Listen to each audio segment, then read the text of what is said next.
Olá, sejam todos muito bem-vindos a mais um episódio de Meninos Eu Vi, podcast criado, roteirizado e apresentado por mim, Rodrigo James, para falar sobre cinema, séries e te oferecer uma curadoria do que assistir em meio a tanto conteúdo que nos é oferecido todos os dias. O Meninos Eu Vi tem episódios inéditos todas as semanas, com críticas e dicas do que assistir e de como estas obras interferem nas nossas vidas. Sigam esse podcast nos principais agregadores do mercado: Spotify, Apple, Deezer, Amazon ou YouTube. Curtam, comentem, espalhem a palavra desse podcast por aí. Para falar comigo, usem a caixa de comentários do Spotify ou me mandem uma mensagem diretamente através do site da minha produtora, o cotonizio.com.br, cotonizio com C e S, através das minhas redes sociais, @Rodrigo James no X, no Threads, no Instagram ou no Blue Sky, ou através do YouTube. Comentem aí no YouTube caso vocês estejam ouvindo esse episódio por essa plataforma. Antes de começar, eu queria reforçar o convite para vocês seguirem a minha newsletter chamada Mala, com notícias, críticas e uma curadoria de cultura pop e entretenimento que eu solto todas as sextas-feiras para os e-mails cadastrados. E considerem também serem apoiadores pagos. A Mala e este podcast fazem parte do mesmo núcleo de produção de conteúdo independente. É muito importante fortalecer esse tipo de produção, principalmente numa era onde existe uma fadiga de redes sociais, os algoritmos não entregam o que a gente quer, passam longe da qualidade e a gente fica perdido sem saber o que ler, ouvir e ver. Apoiando a Mala, você estará automaticamente apoiando o Meninos Eu Vi. Para conhecer, assinar e apoiar, acesse a Mala no malanewsletter.substack.com. Se você ficou na dúvida do link, basta acessar as minhas redes sociais que você encontra o Linktree com o link dela por lá. Hoje vamos falar do novo filme do diretor americano Paul Thomas Anderson, Uma Batalha Após a Outra.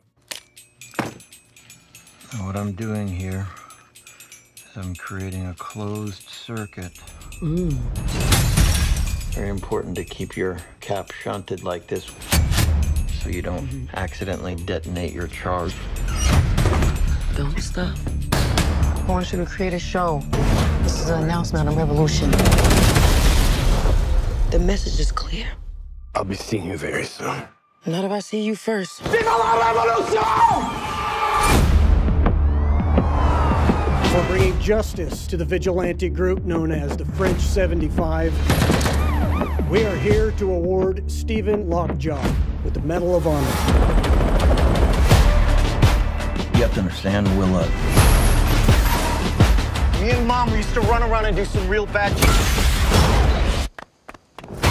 They got hurt. Now they're coming after us. I'm sorry. I didn't ask for this. That's just how the cards were rolled out for me. It's not cards. You don't roll cards. It's dice. Dad, what is wrong with you? You're right. Let's go. O filme do ano. Pode soar um pouco pretensioso a gente, no mês de setembro, estar dizendo, ou quase outubro, estamos entrando aqui nos últimos 3 meses de 2025, a gente dizer uma frase como esta sobre um filme que acabou de estrear, acabou de chegar aos cinemas brasileiros e aos cinemas de todo mundo, na verdade. Será que é realmente o filme do ano? É o melhor filme de 2025? Bom, na verdade, é pretensioso sim, porque a gente não viu muita coisa ainda que está por vir, que ainda não estreou, mas o fato é que se você for buscar aí o imaginário da crítica, o imaginário de todo mundo que já assistiu, se você for fazer, como esses sites como Metacritic ou Rotten Tomatoes fazem, uma média das opiniões sobre Uma Batalha Após a Outra, a média vai ser nesse tom. É o filme do ano, é o grande filme do ano. Talvez não seja o melhor filme do ano para um ou para outro, mas por que essa frase "o filme do ano" está sendo atribuída a essa obra de Paul Thomas Anderson? Bom, primeiro a gente precisa lembrar quem é Paul Thomas Anderson. Você já conhece de muitos filmes e olha, eu estava revendo a filmografia do PTA, como ele é comumente chamado no mercado, e eu posso tranquilamente afirmar para vocês que o PTA não tem um filme ruim. É isso mesmo. Ele é um daqueles diretores que, claro, tem uns filmes melhores do que os outros, mas efetivamente um filme ruim ele não tem. É o cara que fez Punch Drunk Love, Embriagado de Amor, fez Magnolia, fez Boogie Nights, fez Sangue Negro, O Mestre, Vício Inerente, Trama Fantasma, Licorice Pizza. Você acha que um desses filmes é ruim? É daqueles filmes desprezáveis? Não. O PTA não tem um filme ruim, um filme desprezável. Esse Uma Batalha Após a Outra, eu já vi gente colocando ele aqui no top 5 de filmes do PTA. Ali como terceiro ou quarta posição, para vocês verem a importância desse filme, para vocês verem o quanto esse filme está falando nas almas das pessoas, dos corações das pessoas e nos cérebros também, porque é um filme que nos faz pensar, é um filme que nos traz questões muito importantes sobre a atualidade, sobre o ano de 2025 nos Estados Unidos. Claro que tem aí um legado de coisas que tem acontecido pelo mundo também, mas é efetivamente um filme que fala sobre questões norte-americanas, questões estadunidenses, pra gente não ficar nesse palavreado de norte-americano. Eu vou usar estadunidense aqui pra vocês entenderem. Um filme que tá falando muito sobre 2025, apesar de ele não ter sido feito em 2025. É um filme que já vem aí, o PTA já vem trabalhando nele há alguns anos, e isso é uma coisa muito óbvia. Um filme que já vem de alguns anos, então é uma situação, são algumas situações que no ano de 2025 foram exacerbadas em função de Donald Trump, em função de todas as políticas de Trump que têm sido exacerbadas, que têm sido levadas às últimas consequências, mas são questões norte-americanas ou estadunidenses que já vêm de alguns anos. Do que se trata Uma Batalha Após a Outra? É até um pouco difícil a gente falar sobre a sinopse desse filme sem entregar alguma coisa. Então eu vou entregar poucas coisas aqui que você precisa saber se você ainda não assistiu ao filme, para poder até ir ao cinema, e eu vou falar um pouquinho sobre isso, sobre a questão ir ao cinema daqui a pouco. De acordo com o nosso parceiro informal Adora o Cinema, a sinopse do filme é a seguinte: em Uma Batalha Após a Outra, Leonardo DiCaprio interpreta Bob Ferguson, um ex-revolucionário que sai da aposentadoria para enfrentar a missão mais importante de toda a sua vida: resgatar sua filha. Tendo vivido a juventude como integrante de um grupo de guerrilha, agora sua fracassada vida o atinge em cheio com frustrações e tristezas quando o mais cruel de sua longa lista de inimigos retorna após passar 16 anos desaparecido e resolve sequestrar a garota. Diante de tamanha urgência, ele reúne seus antigos companheiros e embarca em um implacável desafio que precisará correr contra o tempo para salvar quem ele mais ama. Olha, pela primeira vez, eu acho que essa sinopse não tá fazendo jus ao que realmente é Uma Batalha Após a Outra. É uma saga, eu vou encarar como uma saga, eu vou dizer assim, vou colocar esse filme como uma grande saga dividida em dois momentos no tempo. O primeiro momento é há 16 anos atrás, vamos colocar assim, 16 anos atrás, a partir dos dias de hoje, quando a gente encontra, quando a gente conhece esse grupo revolucionário liderado pela perfídia Beverly Hills, que é a personagem da Teyana Taylor. Por mais que ela esteja presente apenas na primeira parte do filme, ela permeia o filme todo. O filme inteiro tem ela como uma espécie de eminência parda. Durante tudo se fala sobre ela. Ela é quem desencadeia todas as ações. E o Leonardo DiCaprio, o personagem do Leonardo DiCaprio, que é o Bob Ferguson, na verdade o Bob na segunda parte do filme. Na primeira parte do filme ele é o Pete, ele tem um caso ali, eles são casados, ele é casado ou tem um caso ali com a perfídia, e eles lideram uma organização revolucionária chamada French 75, que atua de forma armada, é uma organização revolucionária armada para libertar imigrantes e combater grupos racistas nos Estados Unidos. Então a gente vê uma série de ações na primeira metade do filme, na primeira parte do filme, eles invadindo uma instalação e libertando imigrantes que estavam presos. E aí, nessa instalação, logo no início do filme, a gente conhece o outro grande personagem desse filme, que é o personagem do Sean Penn. Aliás, daqui a pouco eu vou falar sobre interpretações, mas saibam que o Sean Penn é uma grande figura nesse filme. É o Stephen J. Lockjaw,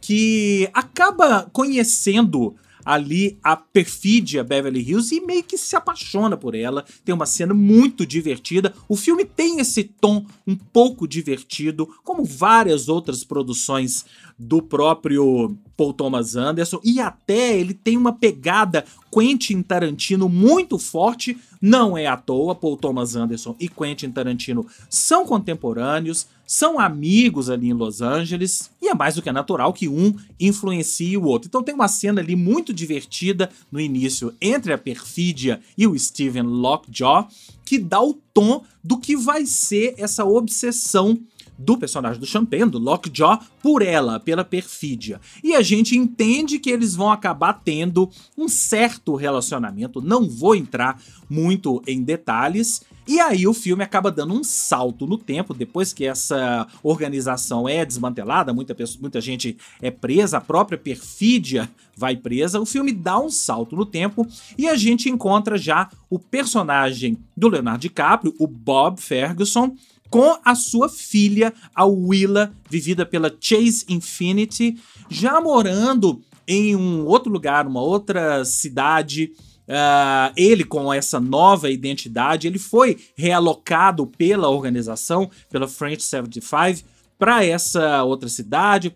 Eles têm essa nova identidade, esse novo sobrenome, para poder fugir da polícia, das organizações, das instituições que estão o tempo todo atrás dos remanescentes da French 75. E aí, 16 anos depois, o Stephen Lockjaw está ainda à procura agora da filha da família. Claro, do Bob também, do Bob Ferguson, mas também da filha da perfídia. Eles sabem que ela teve uma filha, ela engravidou no início do filme e ele tá à procura da filha, ele tá à procura do pai e da filha. Eu não vou entrar mais em detalhes da trama, porque tem toda uma trama, aliás, uma não, tem várias tramas paralelas que vão acontecendo não só com o Lockjaw, não só com a Willa Ferguson, não só com o Bob Ferguson, mas tramas paralelas que vão se entrelaçando.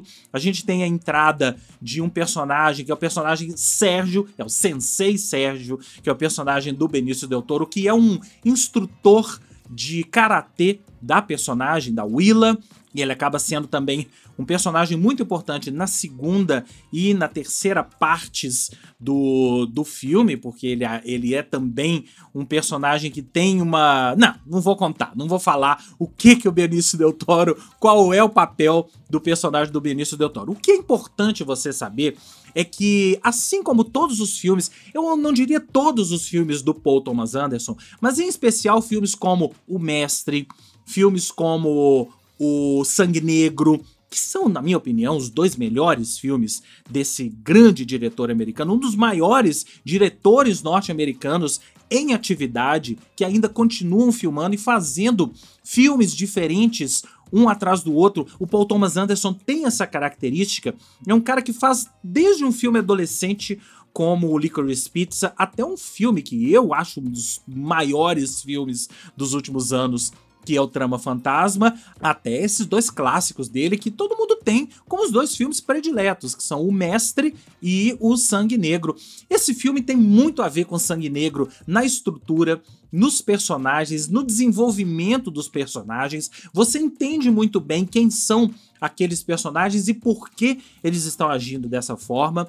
E quando eu digo na estrutura, é que o Paul Thomas Anderson não deixa a peteca cair em momento algum. O filme tem 2h40, alguma coisa assim, mas parece que se passaram só 15 minutos. É uma coisa impressionante a maestria que esse cara tem em lidar com essas situações, com todas as situações que ele propõe no filme. É impressionante a maestria que ele tem em construir cenas de ação, em colocar o humor onde o humor não precisa ser colocado para dar um alívio, às vezes, naquelas situações.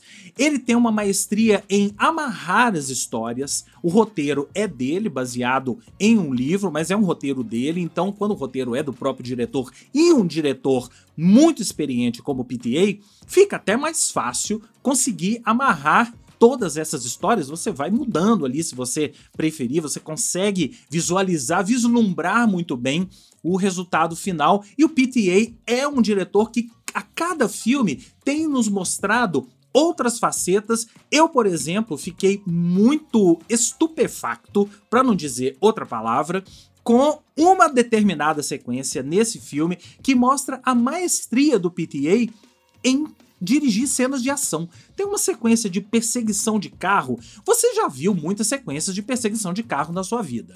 Tem sequências desde classiconas, como Bullitt, me veio à cabeça aqui, por exemplo, uma sequência que é um pastiche, mas é uma sequência de perseguição de carro, aquela sequência fabulosa dos Irmãos Cara de Pau.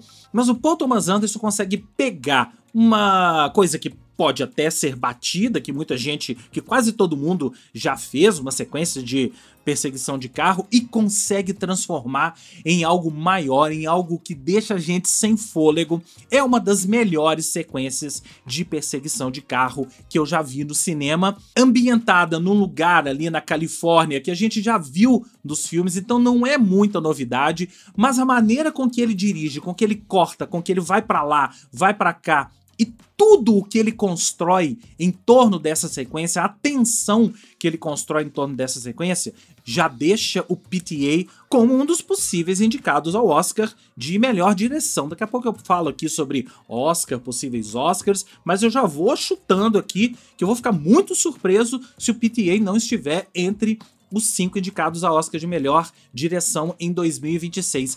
Essa é apenas uma sequência, é apenas um exemplo de sequência nesse filme que tem não só tudo amarrado, como nos oferece a dose certa de humor, nos oferece a dose certa de thriller, de ação e principalmente de filme político. E é aí que está toda a alma de uma batalha após a outra. O que eu disse lá no início da sinopse, que a organização French 75 ou French 75 lutava contra políticas de imigração e grupos racistas, é porque isso permeia todo o filme e é colocado pelo PTA de uma forma muito crua, de uma forma muito atual.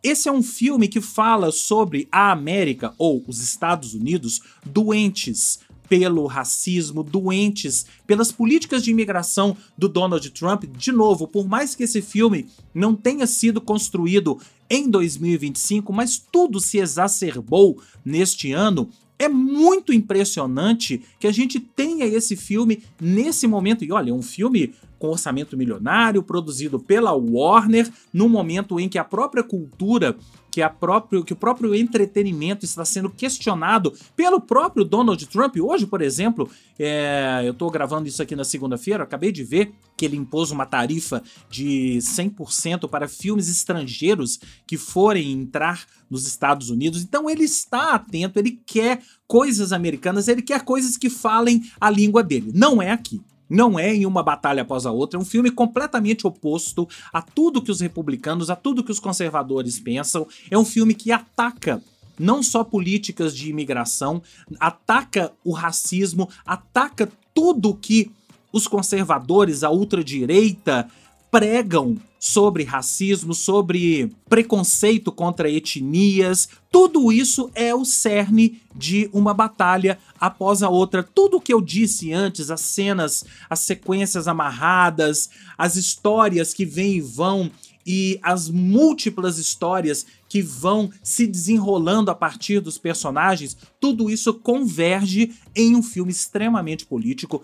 Talvez o filme mais político do PTA. Eu tava aqui me lembrando de Sangue Negro, o próprio Mestre, mas acho que ele nunca falou com tanta propriedade sobre a situação dos Estados Unidos hoje um país doente. Ele quer mostrar que os Estados Unidos hoje são um país doente em função disso tudo e que se a gente não fizer alguma coisa, se o cinema não mostrar para as pessoas que esse tipo de coisa está acontecendo no país e que esse tipo de coisa é ridículo, a situação tende a piorar. Eu sempre acho que o papel da arte é também esse, ou primordialmente esse. Nos mostrar coisas que nós não estamos vendo. O cinema é muito isso também.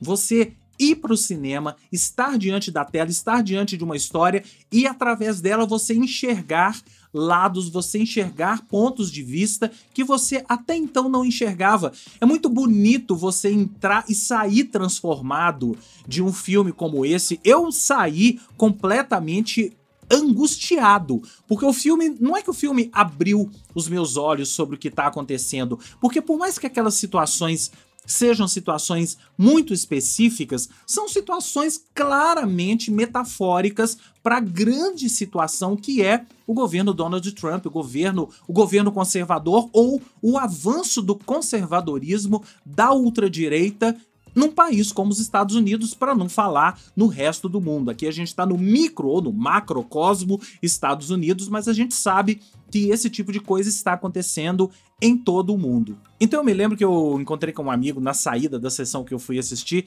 e ele me perguntou o que eu tinha achado e eu falei que eu tava angustiado. Angustiado foi a palavra. Eu saí do filme angustiado com aquela situação, mas maravilhado não só com a maestria daquele filme, mas maravilhado com a maneira com que o PTA conduziu o filme para nos deixar daquela forma. É um filme impossível de sair completamente incólume a ele. Você sai pensando alguma coisa.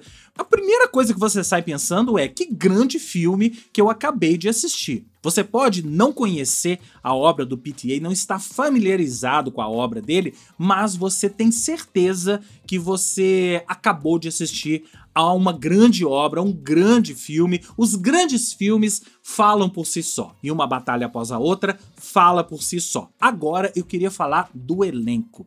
Vou falar do trio principal: Leonardo DiCaprio, Sean Penn e Benício Del Toro. Daqui a pouco eu falo sobre as mulheres. Desse trio principal, o Sean Penn é a melhor coisa. Aliás, talvez ele seja a melhor coisa do filme junto da Teyana Taylor. Daqui a pouco eu falo sobre ela. Porque o Sean Penn é um cara que tá há muito tempo no cinema, a gente já viu ele em vários momentos, mas ele tava precisando de um grande papel, tava precisando de uma grande história, um grande filme para reafirmar a sua maestria nesse ofício que é a interpretação, nesse ofício, esse difícil ofício que é atuar, interpretar.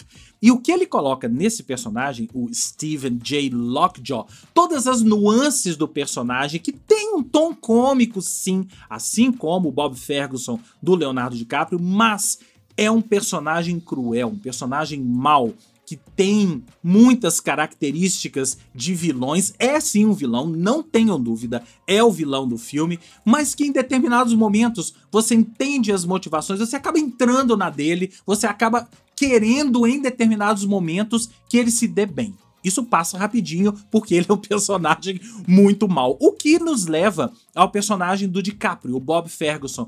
O DiCaprio, eu acho que dos três aqui, é quem tá menos bom, menos excelente. Mas não é porque o DiCaprio não é um bom ator, muito pelo contrário, ele tá em seus melhores papéis, mas eu acho que o DiCaprio tem interpretado o mesmo personagem. A gente viu aqui o mesmo personagem que ele fez em Era Uma Vez em Hollywood, com poucas nuances, vai. Ele tá aqui mais histriônico, mais trapalhão, principalmente na segunda porção do filme, na segunda e na terceira partes do filme, ele tá mais trapalhão, mais histriônico, mas se você for pegar no frigir dos ovos ali, é o mesmo personagem lá atrás. Isso não é necessariamente um problema, mas vocês entenderam por que eu não coloquei ele como o melhor do elenco. O Benício Del Toro é uma paz, e o personagem pede isso. A paz em pessoa, um sensei, todo centrado, e que tem um papel muito importante na trama exatamente por ser todo centrado, e a gente chega em determinados momentos a olhar para aquilo e falar: meu amigo, por como é que você está conseguindo manter a compostura diante dessa situação? E aí eu queria falar das mulheres do filme. A Chase Infinity, que faz a Willa, eu já tinha visto na série Acima de Qualquer Suspeita, que eu falei pra vocês aqui, que foi exibida no ano passado com Jake Gyllenhaal. Ela é a filha do Jake Gyllenhaal na série. Mas acho que é o primeiro filme, o primeiro longa-metragem dela. E ela entrega tudo o que se propõe, em especial na tal sequência de ação que ela participa e que, olha, ali ela me ganhou. Mas quem é realmente a alma desse filme é o furacão Teyana Taylor, que faz uma personagem com um dos melhores nomes da história dos personagens, chamada Perfídia Beverly Hills. E a Teyana Taylor é uma atriz que nunca tinha chamado a minha atenção, mas você assiste a esse filme, você se apaixona por ela imediatamente, até porque ela é quem conduz o filme. Ela é a eminência parda, como eu falei aqui atrás pra vocês, mas ela tá presente só num determinado momento do filme, mas é impressionante como a imagem, as ações e o espírito dela permeiam todo esse uma batalha após a outra. Ela é sexy, ela é séria, ela nem é tão engraçada quanto os outros personagens, ela tem poucos momentos em que a gente consegue rir dela, ela é uma personagem séria, a Perfídia. E a Teyana Taylor não só entrega tudo isso de uma maneira muito fenomenal, como eu já coloco ela como uma das 5 indicadas a melhor atriz no Oscar do ano que vem. Me cobrem no ano que vem. Aliás, eu vou ficar muito surpreso se Uma Batalha Após a Outra não estiver entre os 10 indicados ao Oscar de melhor filme no ano que vem. É o filme do ano? Sim. Eu disse lá atrás que talvez não seja o melhor filme do ano, mas vocês entenderam por que é o filme do ano. Por toda a importância que esse filme adquiriu nesse momento dos Estados Unidos, nesse momento do mundo, ter sido lançado nesse momento. Eu tenho certeza que a data de lançamento foi muito bem pensada, mas eu acho que até bem pensado, eles não poderiam imaginar que fossem lançar num momento tão propício em que o país estivesse tão empolvorosa quanto nesse mês de setembro de 2025. Eu dou 5 estrelas para Uma Batalha Após a Outra e eu acho que é o primeiro filme 5 estrelas que vocês me ouvem falar aqui nesse podcast. Para mim é um clássico imediato. A gente ainda vai falar desse filme por muito tempo. É daqueles filmes que daqui a 5, 6, 7 anos a gente vai se lembrar da mesma maneira que nos lembramos até hoje de Sangue Negro. Sangue Negro é um filme que quando passa numa dessas reprises aí na TV, eu paro, eu assisto, eu vou até o final. É um filme absolutamente espetacular e só grandes diretores como o PTA, como o Paul Thomas Anderson têm a capacidade de nos entregar algo que vai falar pra frente, que vai nos falar muito mais sobre a obra daqui a alguns anos. A gente vai falar sobre Uma Batalha Após a Outra, não só até o Oscar, como é um filme que vai ser lembrado durante muito tempo.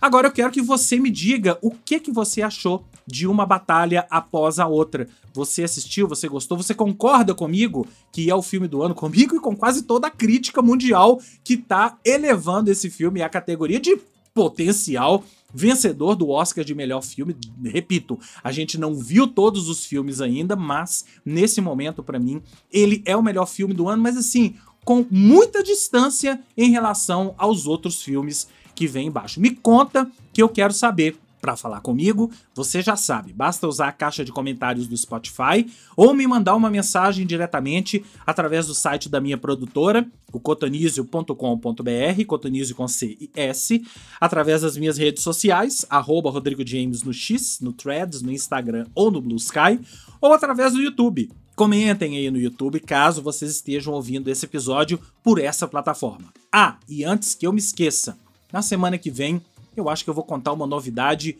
muito legal para vocês envolvendo este podcast e sobre tudo que eu faço, ok? Vocês não perdem por esperar. O Meninos Eu Vi fica por aqui e eu volto na semana que vem com mais críticas e dicas do que assistir. Um grande abraço e até lá!